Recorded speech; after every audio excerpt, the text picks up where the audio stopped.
ഈ എപ്പിസോഡിലേക്ക് എല്ലാവർക്കും സ്വാഗതം. നമ്മളിപ്പോൾ നിൽക്കുന്നത് തിരുവല്ലയ്ക്കടുത്തുള്ള ആലന്തുരുത്തിയിലാണ്. അവിടെ വലിയൊരു മൂർഖനെ കണ്ടെത്തി. ബാക്കി കഥയിലേക്ക് നമുക്ക് പോകാം. എവിടെ ഭയങ്കര ആണോ?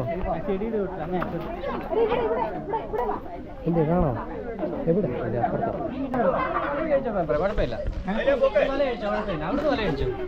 എല്ലാരും ഓടിക്കോളും.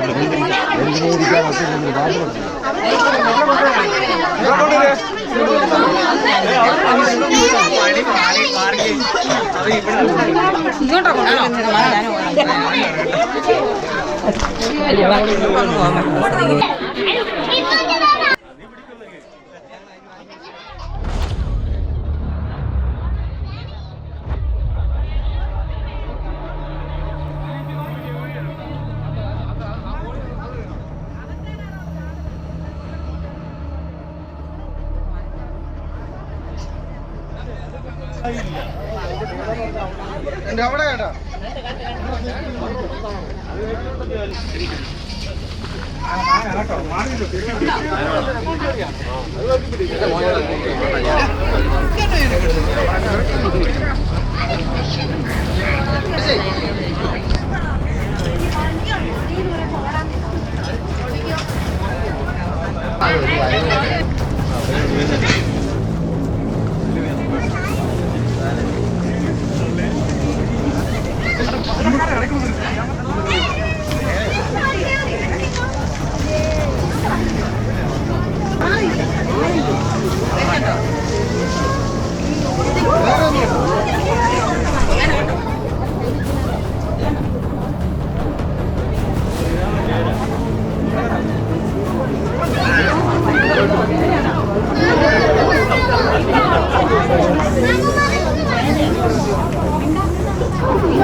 ഞാൻ ആദ്യം കണ്ടത് അന്നേരം ഞങ്ങളുടെ പറമ്പിൽ നിന്ന് ഇങ്ങനെ അങ്ങോട്ട് വരുമായിരുന്നു.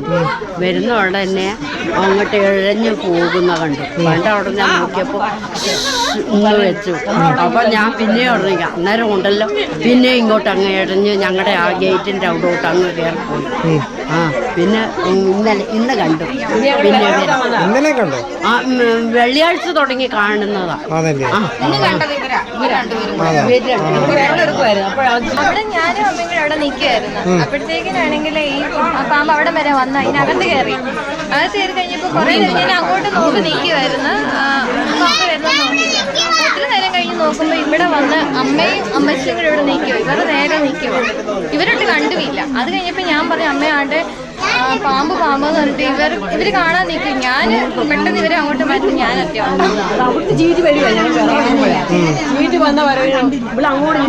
പക്ഷെ അത് നിഷ്പ്രയാസം കൊണ്ടില്ല. അവിടുന്ന് പെട്ടെന്ന് തന്നെ അത് ഇവിടെ എത്തിയത്. പക്ഷെ ഇവരെ ഞാൻ കണ്ടില്ലായിരുന്നെങ്കിൽ അത് ഇങ്ങനെ വന്ന് കയറി അങ്ങ് പോയേനെ. പക്ഷെ എന്തോ ഇതിന് ഞാൻ ഇവിടെ നിൽക്കുമായിരുന്നു.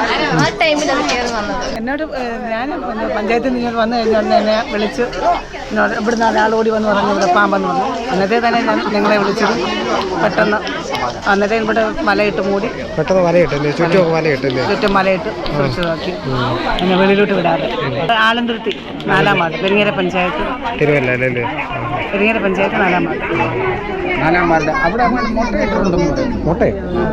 മുട്ടയിട്ടുണ്ടോ? ഉണ്ടോ? പറയുന്നു പക്ഷെ അറിയത്തില്ല. അല്ലേ ഇവര് പറഞ്ഞു അതൊക്കെ പറയാൻ മുട്ടയിട്ടിരിക്കുന്നു പറഞ്ഞു. പാമ്പെടുത്ത കണ്ടല്ലോ, ഒരു വലിയ പാമ്പ് കൊടുത്ത് 1 ലക്ഷം ആൾക്കാർ ഉള്ളതുകൊണ്ട് കേട്ടോ. ഒരു നാട് മൊത്തം ഇളകിയ ഒരു പാമ്പ് കൊടുത്ത മൂർഖനെയൊക്കെ പിടിക്കുന്ന കണ്ടല്ലോ. ഞാനും മോളും കൂടെ ഇവിടെ വിറക് എടുക്കുമായിരുന്നു. അവൾ എനിക്ക് പൊക്കി തരാൻ വന്നാ. ഇങ്ങനെ നോക്കി നിൽക്കുമ്പോഴത്തേ അവള് ഫോൺ ചെയ്തിരുന്നപ്പോൾ അവിടുന്ന് ഇരച്ച് വരുന്നു. അമ്മയെ നോക്കിക്ക് ഒരു പാമ്പ് ദേ ഇരച്ച് മറിഞ്ഞ് വരുന്നു പറഞ്ഞു. അങ്ങനെ ഇപ്പോൾ അമ്മ വാന്ന് പറയുമ്പോൾ എന്നെ പിടിച്ച് വലിച്ച് അവൻ ഇവിടെ നിൽക്കുക. ഇവിടെ നിന്ന് കഴിച്ചു ഞാൻ പറയും സാരിയില്ലടി അത് അവിടെ നിൽക്കുകയെന്ന് പറയും. അങ്ങനെ ഇപ്പോൾ ഇവിടെ ഇവിടെ തന്നെ നിൽക്കുക. ഞാൻ ആ വിറക് അവിടെ വെച്ചേച്ച് അവിടെ 2-3 പട്ടിക്കുട്ടി അതിനെ നോക്കാന്ന് വെച്ച് ഞാനും അമ്മാമ്മയും കൂടെ അതിനെ പോയി. അപ്പോൾ ഇവിടെ അതിനെ നോക്കി അങ്ങോട്ട് നിൽക്കുമ്പോൾ ഇത് എതിരിയാ വന്ന് പറഞ്ഞത് ഇവിടെ നിൽക്കുന്നത്. അമ്മയെ ഓടിക്കോ ദേ പാമ്പ് നിൽക്കുന്നതെന്ന് പറഞ്ഞു. ഞങ്ങൾ ഇവിടെ കിടന്ന് വട്ടം കറങ്ങി പാമ്പ് അവിടെ എങ്ങാണ്ടാണെന്ന് പറഞ്ഞു. അമ്മയെ ഓടിക്കും. ഇവിടെ അലറി കൂവി അങ്ങോട്ടും പോയി. അമ്മാമ്മയും ഞാനും കൂടെ അങ്ങനെ വെച്ച് പിന്നെ മണ്ണെണ്ണ എടുത്തുകൊണ്ട് ഞങ്ങൾ തളിക്ക് കൊടുക്കുകയൊക്കെ ചെയ്ത് പേടിച്ച് 2:30 ആയപ്പം വന്നതാണ്. ഞങ്ങൾ അന്നേരം തൊട്ട് ഇവിടെ കറങ്ങി എടുത്തു വന്ന് അങ്ങനെ ഇവരെ സന്തോഷിനെ വിളിച്ച് സന്തോഷം പണിയും കഴിഞ്ഞ് വന്ന് സ്കൂട്ടർ അല്ല ഓട്ടോ അവിടെ ഇട്ട് എന്നുവെച്ച് വീട്ടിൽ ചെന്ന് വലയം എടുത്തുകൊണ്ട് വന്ന് അതിൻ്റെ അനിയനും വന്ന് അങ്ങനെ വന്ന് പിന്നെ ഓരോരുത്തർ വന്ന് അവിടെ ഉള്ള 2 പെണ്ണുങ്ങളെ വിളിച്ചാലും ചെന്ന് പെരക്കകത്തോട്ട് കയറുമെന്നുള്ള പേടിയായി. അങ്ങനെയാണ് ഞങ്ങൾ 2:30 ആയപ്പോൾ ഇവിടെ വന്നതാണ്. ഇവിടെ അവര് കണ്ടത് വീട്ടിന്റെ ഉടമസ്ഥര് ആദ്യത്തെ ദിവസം. അപ്പൊ ഇന്ന് രാവിലെ കണ്ട്. അപ്പൊ അത് ബാബു എന്നോട് വായിക്കാൻ പോയപ്പോൾ ബാബു എന്നോട് പറഞ്ഞുകൊണ്ടിരിക്കുവായിരുന്നു. പിന്നെ ഒരു മൂക്കനെ കണ്ട് ഞാൻ വലിയ പോയെന്ന് കണ്ടില്ല. ബാബു അവിടെ ചെന്ന് കയറി കാണും. അപ്പോൾ അമ്മച്ചി പാമ്പ് എന്നും പറഞ്ഞു മുറ്റത്ത്. ഞങ്ങൾ വട്ടം കറങ്ങി അവിടെ കണ്ടാ പാമ്പെന്ന് പറഞ്ഞു. അപ്പൊ മുറ്റത്ത് കിടക്കും. ഞങ്ങൾ പിന്നെ ഓടിയത്ത് ഇല്ലാച്ചിട്ട് അപ്പൊ ആ അന്നേരം ചുമ്മാ കിടക്കുമായിരുന്നു. പത്തി വിടർത്തിയില്ല. അത് കഴിഞ്ഞാ പത്തി വിടർത്തിയതാണ്. അപ്പൊ അന്നേരം ഞാൻ പറയുന്നത് അപ്പൊ എല്ലാരും പറയാ ചേരിയാന്ന്. അപ്പൊ ഞാൻ പറയാ അപ്പൊ എന്തോന്നാ പയ്യാനിയാണ് പക്ഷെ ഉരുണ്ടായിരിക്കുന്നത്. അതുകൊണ്ടാണ് പറഞ്ഞത് അന്നേരം പത്തി എടുത്തില്ല. ഇതിനൊന്ന് എഴയാൻ വയ്യ. പിന്നെ ഇതിന്റെ അച്ഛനെ വിളിച്ച് വലയെടുത്തുകൊണ്ട് വന്ന് മാധുവിനെ ഇതിന്റെ അച്ഛനെ വിളിച്ച് ഒന്ന് വലയെടുത്തുകൊണ്ട് വന്നു. അവര് പണി കഴിഞ്ഞു വന്നു. അങ്ങനെ അന്നേരം ഇവിടെ ഒന്നും ആരും ഇല്ല. ഞങ്ങൾ 3 പേരെല്ലാം ആരും. പിന്നെ ഞാൻ പറഞ്ഞില്ല 2:30 ആയപ്പോൾ ഞങ്ങൾ വീട്ടിൽ നിന്ന് ഇറങ്ങി. അങ്ങനെ പാമ്പിനെ സഞ്ചിയിലാക്കി. ആലന്തുരുത്തിയിലുള്ളവർക്കെല്ലാം സമാധാനവുമായി. ഈ എപ്പിസോഡ് നിങ്ങൾക്ക് ഇഷ്ടപ്പെട്ടു എന്ന് വിശ്വസിക്കുന്നു. ഇഷ്ടപ്പെട്ടാൽ തീർച്ചയായിട്ടും ലൈക്ക് ചെയ്യണം, ഷെയർ ചെയ്യണം, കമൻറ്റ് ചെയ്യണം. അപ്പോൾ നമുക്ക് അടുത്ത എപ്പിസോഡിൽ കാണാം.